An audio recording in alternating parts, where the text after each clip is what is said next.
ધરમપુરના આંબા તલાટ ગામે એક બાળક જોડે શું બન્યું કે પોલીસ અને ફાયરની ટીમ આવી પહોંચી। ધરમપુર તાલુકાના આંબા તલાટ ગામ ખાતે આવેલ તાર નદીમાં નહાવા માટે બાળક ગયો હતો। તે દરમિયાન બાળક ડૂબતા જેની જાણ ફાયર અને પોલીસને કરતા ટીમ અને સ્થાનિકોને થતા મોટી સંખ્યામાં ગામ લોકો સ્થળ ઉપર આવી પહોંચ્યા હતા।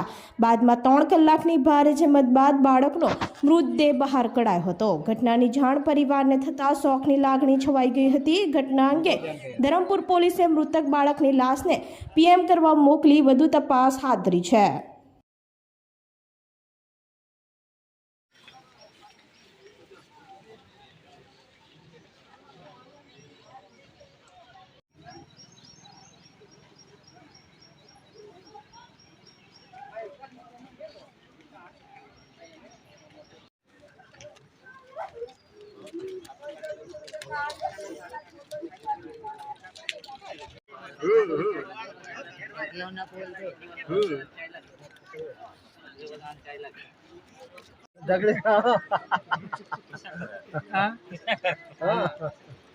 खाना भेज